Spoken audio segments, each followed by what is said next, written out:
Okay, so I showed you how we're just using where we started talking about the selection tool and the direct selection tool. Let's take a look more in depth on that tool itself and see what's going on here. So I'm going to take everything that's on my screen. I'm going to do a uh, edit, or let's see. I do so many keyboard shortcuts that I am going to do a select object select, and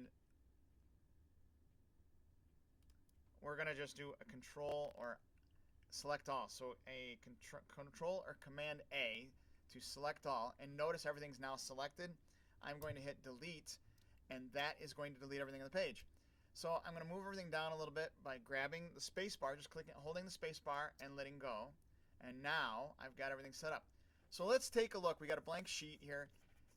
I'm going to grab the rectangle tool, and I'm just going to draw something out. And notice that down in the bottom you see that little gray box that says width and height, so you can create and look at how big it is as you're making it.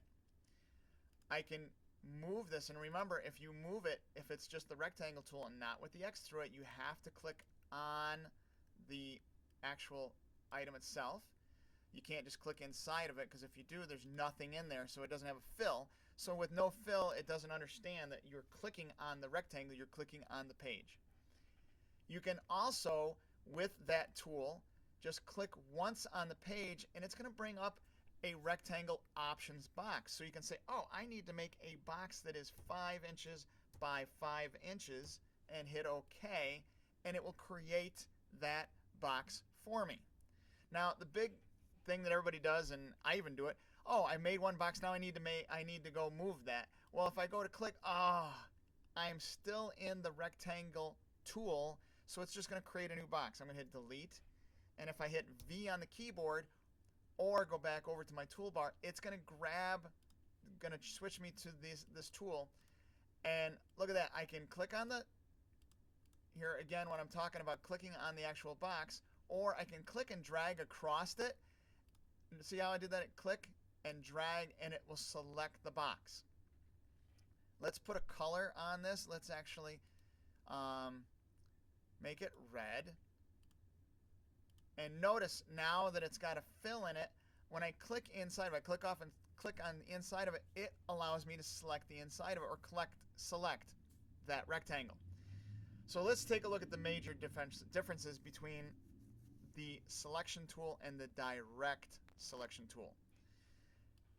Both of these tools will move. Notice I'm in the white one now, and if I click V on the keyboard, it takes me back to the black one. It moves it.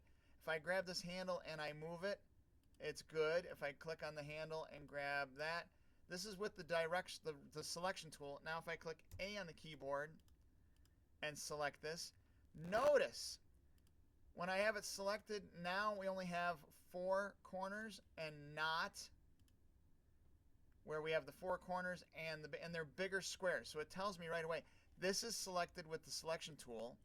If I grab the direct selection tool, this is selected with the direct selection tool. Now watch this. If I grab this corner with the direct selection tool, it allows me to move each individual anchor point or selection point individually. Okay, if I go out of this, grab this selection tool, it puts a bounding box around the whole thing. Yes, I can do this and this, but with this tool, with the selection tool, I can't manipulate individual points on their own. So I'm going to deselect, grab the selection tool, click on this, and I can now move these handles or these anchor points and create custom shapes or custom areas.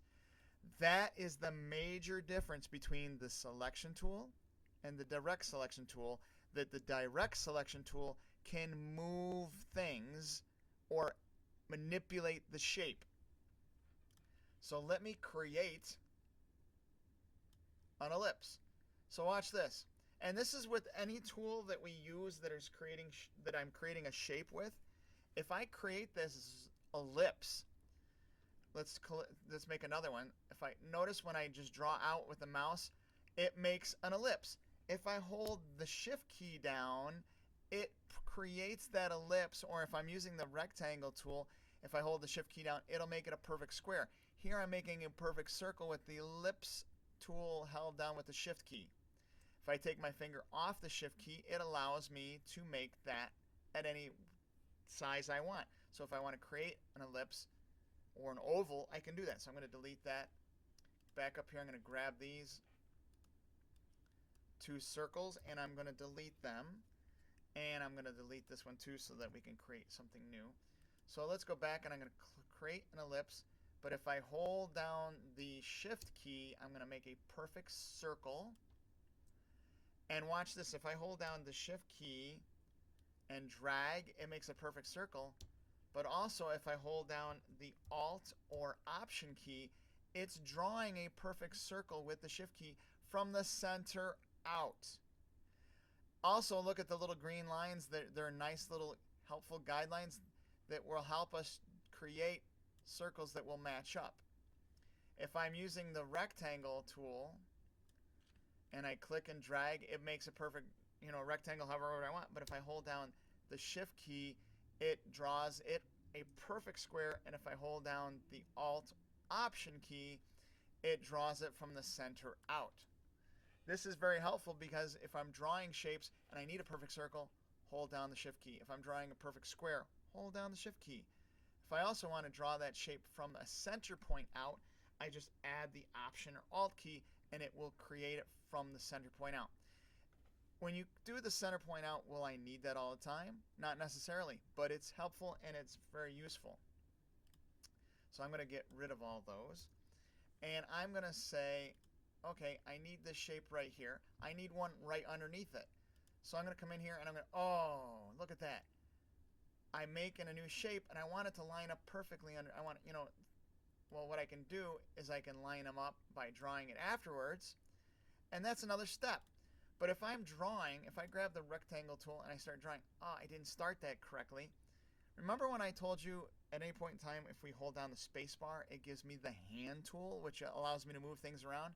Well, if I'm drawing, I did not take my finger off the mouse yet, but I'm going to hold down on my hand that's not doing anything and use the space bar. And as soon as I do that, the space bar allows me to move my shape. It pauses my drawing of the shape, but it allows me to move the shape. And then as soon as I take my hand off the space bar, it allows me to start drawing the shape again. That is awesome because it saves me a step. I can stop. I don't have to just stop what I'm doing, grab the V on the keyboard, or go grab the move tool or the selection tool and then move my shape and then continue draw. I can manipulate where the shape is started to draw from right then and there by holding the space bar. That works with the rectangle, the ellipse, whatever I'm doing. If I'm drawing a special shape, it allows me to move it by just holding down the space bar as I'm drawing.